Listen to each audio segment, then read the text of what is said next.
The forest around Blackthorn territory had been quiet for 3 days before that night, and quiet nights always made the older wolves nervous. They said quiet was never really quiet. It was just danger holding its breath. Elira Voss didn't believe in omens. She believed in stitches, in fever charts, in the weight of a newborn pup against her palm when she checked if it was breathing right. She had been the pack healer for 3 years now, ever since old Mother Yara passed her the herb satchel and told her, with a tired smile, that healing wasn't a gift you asked for. It was a job that picked you. Elira had grown up on the edge of Blackthorn land, in a small house that smelled like dried mint and boiled bandages, because her mother had been a healer too, and her grandmother before that. She used to joke that healing ran in her blood thicker than the wolf did. She wasn't wrong. Elira could shift, same as anyone else in the pack, but she spent more nights in her human skin bent over wounded shoulders than she spent running under the moon. She liked her life simple. Wake before sunrise, check on the pregnant she-wolves, restock the herb shelves, sit with anyone who needed sitting with. She didn't ask for excitement, and most nights, excitement didn't come looking for her. That particular night, it came running. She heard it before she saw it. Paws hitting the ground too hard, too fast, breath tearing out of a chest that was pushing itself past its limit. Elira stepped out of her hut with a lantern still swinging in her hand, and what she saw stopped her cold. It was the Alpha King's wolf. Ronan Ashford ruled Blackthorn territory the way a mountain rules a valley, quietly, permanently, without needing to prove it twice. He was young for an alpha, only 28, but he'd taken the title early after his father died, fighting off a rogue pack 3 years back. Since then, he had built a reputation for being fair, sharp-eyed, and almost unnervingly calm in front of his people. Elira had seen him settle land disputes with a single raised eyebrow. She had never once seen him run like this. His black wolf form crashed out of the tree line, ears pinned flat, something small and limp clenched carefully between his teeth. Not carried like prey, carried like glass. He didn't stop at the healer's hut. He went straight to Elira and dropped what he was carrying gently at her feet, like the ground itself might be too rough for it. It was a pup, gray fur, still damp, no bigger than a loaf of bread, not moving. The lantern light flickered over its small body, and Elira's stomach dropped the way it always did when a case was already lost before it started. Elira. Ronan's voice cracked out of his throat as he shifted, clothes stitching themselves onto his skin the way they always did for wolves who'd trained their bodies to shift fast. His hands were shaking. She'd never seen his hands shake. Found her by the ridge. Her mother didn't make it. Rogues. Word had been coming in for weeks about a rogue pack moving through the northern territories. Wolves who had no home pack left, and no rules left either. Wolves who took what they needed and left nothing behind them but grief. Blackthorn had sent extra patrols. It hadn't been enough. Elira dropped to her knees in the dirt, not caring about her night clothes getting muddy. She pressed 2 fingers under the pup's jaw, then her palm flat over its small ribs. Nothing. No rise. No fall. Just cooling skin under her hand and a silence that felt like it was swallowing the whole clearing. Word must have traveled fast, because by the time Elira had her ear pressed close, listening for a heartbeat that wasn't there, half the pack had gathered. Wolves in their human skin, wrapped in whatever they'd grabbed on the way out the door, standing in a loose half-circle around her, and the king, and the small gray body between them. Someone in the back was crying quietly. Nobody told her to stop. Elira had lost pups before. It happened. Not often, but often enough that she knew the exact shape of that particular grief, how it sat in a room, how it made everyone smaller. She knew, looking down at this one, that the odds were already gone. She pressed her palm down anyway, because doing nothing was worse than doing something that might not work. Elira, Ronan said again.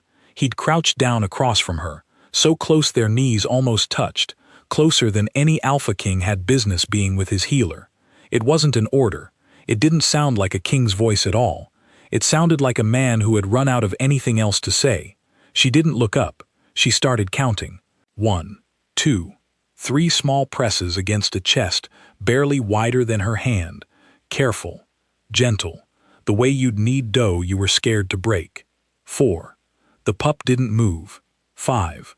She thought about the mother somewhere past that ridge, cold now, who had probably run until her legs gave out, just trying to get her daughter somewhere safe. 6. Somewhere behind her, someone had started praying under their breath, low and steady, the old words the pack used at funerals. 7. A sound came out of that tiny body that didn't belong to anything so small, sharp, furious, alive, the kind of sound that seemed personally insulted at the idea of not existing. Nobody moved. Then everyone moved at once. Ronan's hands got there before Elira's did, scooping the pup up against his bare chest like he was terrified his own strength would hurt her. The pup kept crying, kept breathing, kept being against every single thing stacked against her on that ridge. Here, somewhere in the crowd, someone started howling, and it wasn't a sad sound this time. It rolled through the clearing and picked up more voices as it went, until the whole night was full of it. Wolves throwing their voices up at a moon that had almost taken one more thing from them and hadn't managed it. Elira sat back on her heels, hands still shaking, and watched her king hold a stranger's daughter like she was the only thing keeping his ribs in one piece. "She's got a lot of lungs on her," Elira said, mostly because someone had to say something ordinary, and ordinary was the only rope she had left to hold on to. Ronan huffed out something that was half a laugh and half something rawer. "Ashford lungs," he said. "Every pup born on this land cries like they've got a complaint to file." The pup, as if she understood, cried harder. Elira reached out and touched one small gray ear, just to prove to her own hands that this was real and not some trick her tired mind was playing. "What do we call her?" a voice asked from the crowd. Ronan didn't answer right away.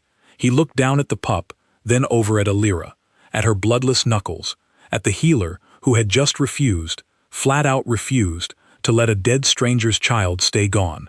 "Hope," he said. "We're calling her Hope." Nobody argued. The howling kept going, warmer now, moving through the pack like a fire finally catching after a long, damp season. That was the night everything in Blackthorn territory changed, though nobody standing in that clearing understood yet just how much. The days that followed were harder than the night itself, in some ways. A newborn pup needs feeding every few hours, and Hope had no mother left to nurse her. Elira mixed goat's milk with herbs meant to strengthen a weak stomach and fed the pup from a small cloth soaked in it, drop by drop, through the night and into the morning. She barely slept that first week. Neither did Ronan. That was the part that surprised the pack more than the rescue itself, that their alpha king, a man known for handling every crisis from behind a desk with a steady hand and a steadier face, kept showing up at the healer's hut at odd hours, asking if the pup had eaten, if she was warm enough, if there was anything he could do. "You don't have to keep coming by," Elira told him on the 4th night, when he showed up just past midnight with a blanket he'd clearly stolen from his own bed, because it still smelled like wood smoke and cedar. "I know," he said, and sat down across from her on the floor anyway, the way he had every night since. She didn't ask him why. Some things didn't need asking. She'd seen the look on his face the moment he dropped that pup at her feet. That wasn't the look of a king doing his duty. That was the look of a man who had been the one to find the mother too late, and who was not going to let that happen twice in the same night. By the 2nd week, Hope's eyes had opened. Gray, same as her fur, same as they'd probably stay for months yet. She fussed less when Ronan held her than when anyone else did, which the pack found endlessly funny, because the alpha king of Blackthorn, a man who had once negotiated a border dispute without raising his voice once, had apparently met his match in a 2-week-old pup who screamed bloody murder every time someone besides him or Elira tried to burp her. "She's got your temper," Elira told him one evening, watching Hope finally settle against his shoulder after 20 minutes of protest. "She's got nobody's temper. She just knows what she likes." He said it without looking up from the pup, and something about the way he said it, soft, a little embarrassed, entirely unguarded, made Elira's chest do something she chose not to examine too closely. She'd known Ronan for 3 years, mostly across a healer's table, mostly discussing pack business. She knew he took his coffee too strong and his responsibilities too seriously. She hadn't known, until that spring, that he hummed old lullabies under his breath when he thought no one could hear him, or that his hands, steady enough to sign treaties without a tremor, went soft and careful the second a small gray pup was placed in them. Word spread through the territory fast, the way word always did in a pack. Some of it was gossip about the alpha and his healer spending every evening together over a pup that wasn't blood to either of them. Some of it was worry.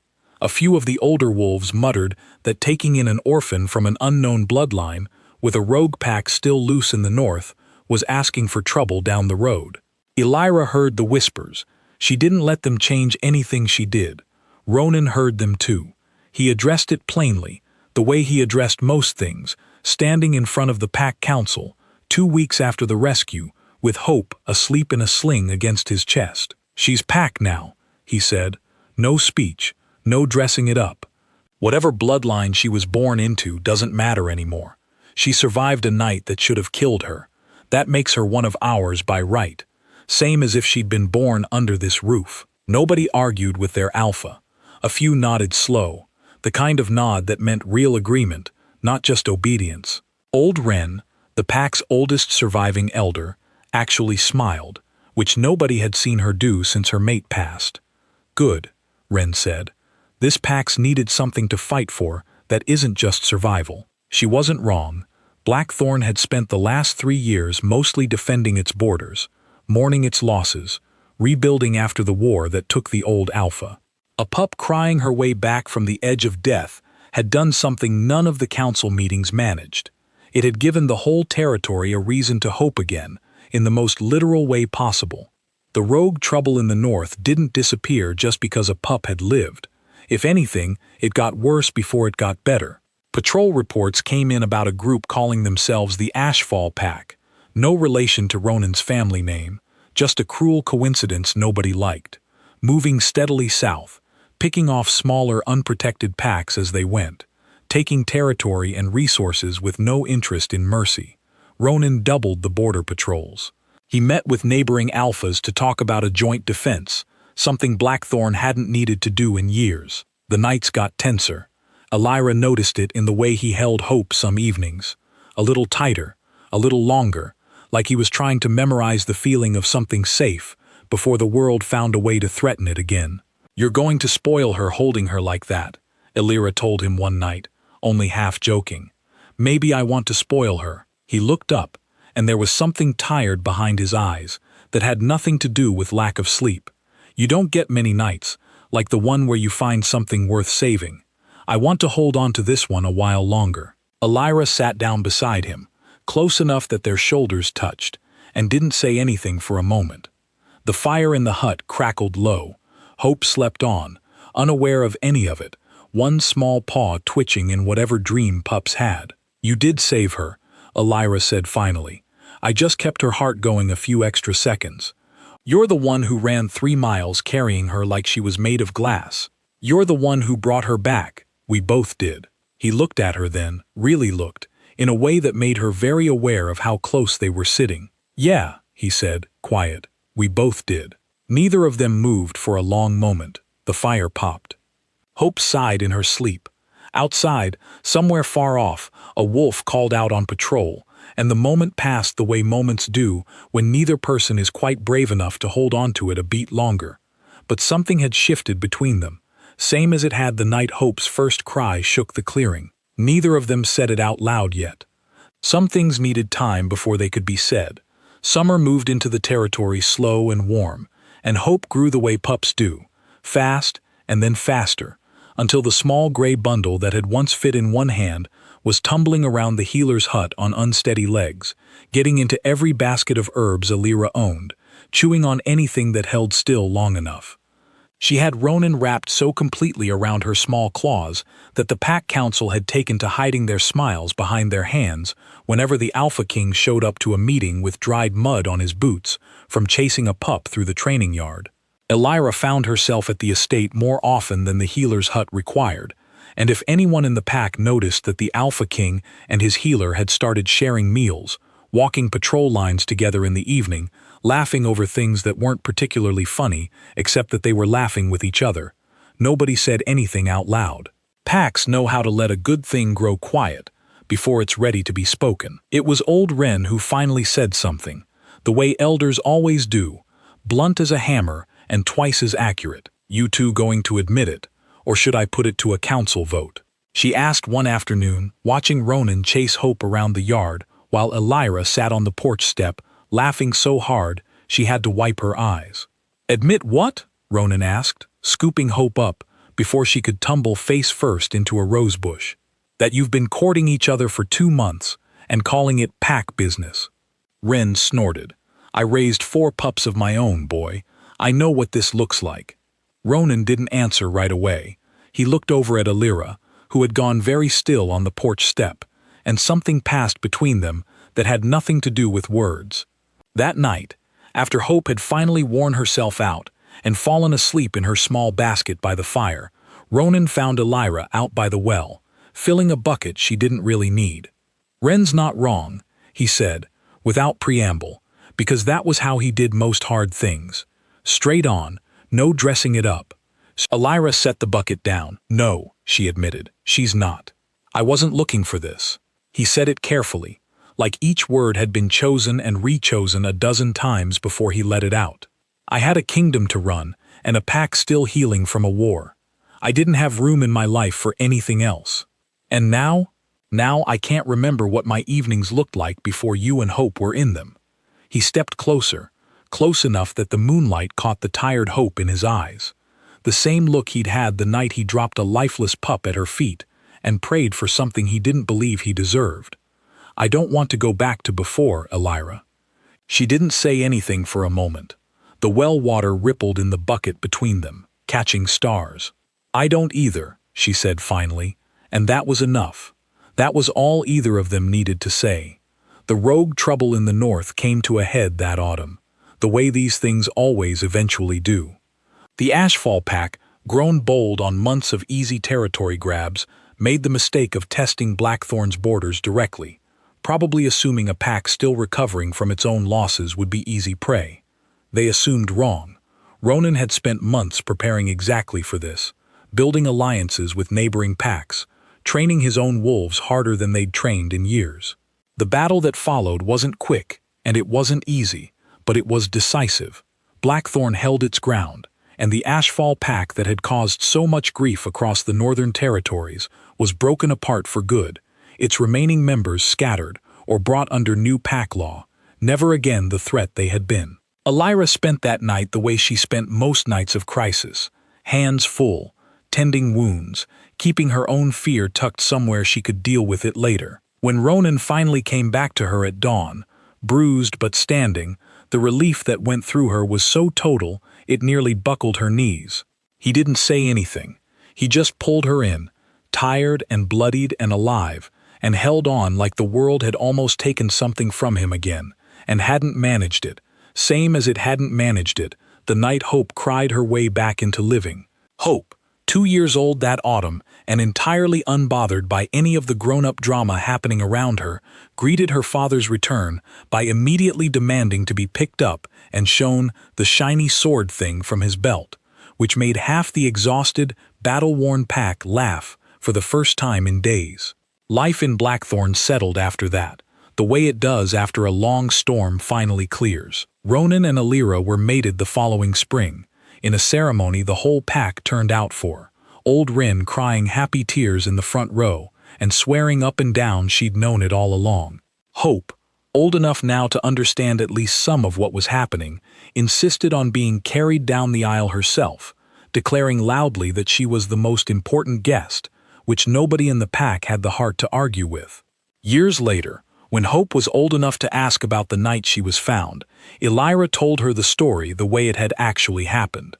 No softening it, no pretending the odds hadn't been as bad as they were. Your mother ran until her legs gave out, trying to get you somewhere safe, Elira told her. And when she couldn't run anymore, she made sure the king found you, instead of the ones who were chasing you. Hope, sitting cross-legged by the fire with gray eyes, so like the ones she'd been born with, was quiet for a long moment. And then you brought me back, she said. We both did, Elira said, Same words she'd said to Ronan once, years before, by a fire in a small healer's hut. Your father ran 3 miles carrying you like glass. I just kept your heart going those last few seconds. But it was you who decided to come back. Nobody else gets credit for that part. That part was all you. Hope smiled. Small and certain, the same fierce certainty she'd carried since the night her first cry shook an entire pack awake.